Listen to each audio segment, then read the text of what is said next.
With how much people enjoy custom and modded zombies on PC, you'd think that custom mutations from Black Ops 4 would have been more popular. It allowed us to customize the game far more than ever before, and it had the potential to add so much replayability. Of course, it wasn't perfect. You couldn't save or share your settings, Easter eggs were disabled, and I personally would have liked to see even more settings be added. But in reality, Black Ops 4's poor reception at launch is likely what hurt this mode the most. Treyarch was even planning to introduce official challenge modes using custom mutations, but unfortunately this was scrapped. And, like a lot of other things that were introduced with this game, we may never see it come back. So I wanted to give this mode some love by putting together 4 custom matches to play, with varying levels of difficulty. The first one I did was something I will call Arena Mode, but it's basically just a first room challenge on 9. Doors, perks, elixirs, special rounds, and catalysts are all disabled. My special weapon will charge twice as fast for more melee combat, but mini-bosses and heavy zombies will spawn twice as much. I also turned on a timer because I think it's cool. I put on the Hammer of Valhalla, the SOG 9mm, and acid bombs because I thought they'd be fun to use, and then started the match. You know, I always thought the perks on the HUD disappeared when they were turned off. Am I stupid or is this some kind of Mandela effect? I knew the elixirs didn't though, they always just got crossed out with these big red X's. Anyway, I had chosen the SOG because I thought the challenges would be disabled, but you can actually still do them and get the upgraded Strife. However, you can still get some that are impossible to do, which in this case was to get 9 kills with the Brazen Bull, so that was going to be there for the rest of the game. With how big the 9 spawn room is, this really wasn't all too hard. My hammer charging twice as fast really helped to conserve ammo, which I could buy more of at any point for the Strife, and I really didn't even begin to feel the increased heavy zombie spawns until about round 20. The toughest part about it was not having a shield, which could get me downed real fast if I made even a tiny mistake. I would last 26 rounds running around in the spawn room, until I was eventually trapped between a horde of zombies and the fire. I called this next mutation Call of Duty Zombies Vampires. This one is real simple, just set the enhanced enemies to be the only ones on Dead of the Night. This will also include catalysts, but unfortunately there's nothing that can be done about it. In this mode, I figured the vampires would be swarming me pretty bad, so for my class I prioritized items that I thought would help me keep my distance. However, I found it was the catalysts that were the ones that spawned the most, but the vampires still did give me a hard time with all their lunging, especially the crimson ones. Yeah, they'll spawn a lot earlier than they're supposed to, and they are almost impossible to kill. I went through a lot of ammo before I realized I could just use my special weapon. I tried to play this game like normal, but doing these gems is much harder without regular zombies around. It was also pretty hard to save a vampire, at the end of a round, thanks to the fire catalysts. They're slow, so they usually end up being the last alive, and they really like to blow themselves up, so I would just kill them anyway. I used both of my revives, but I did open Pack-a-Punch, which surprisingly did still spawn the werewolf. Had I known this, I would have crafted the silver bullets first so that I could get the chaos material, but oh well. On round 11, I finally saved something other than a fire catalyst at the end of the round so that I could upgrade in peace. And I should have gotten the Alistair's Foley as well, but I wouldn't do that until round 13. And by the end of round 14, I would have all my perks and be pretty much set up. The Crimson Vampires were still difficult to kill, but they were far more manageable than before. But then, soon after, I realized that I wasn't getting many drops, and my ammo was getting pretty low.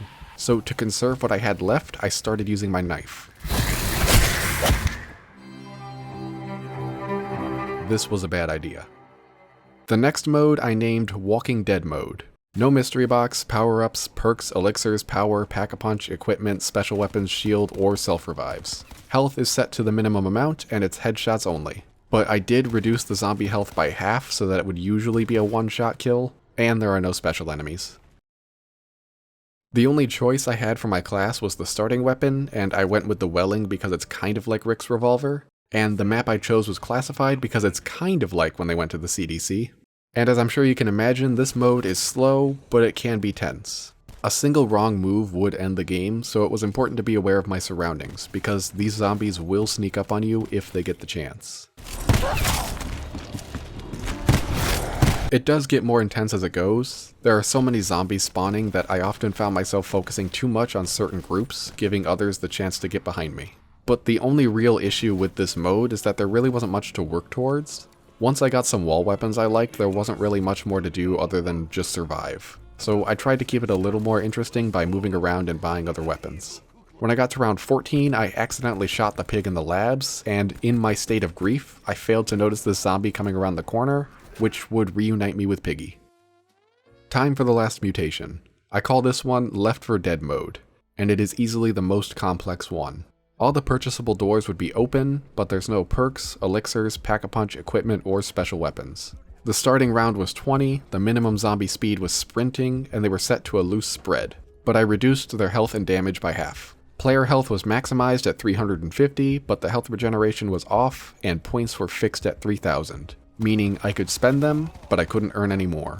I set a 15-minute time limit and turned on the bots along with friendly fire.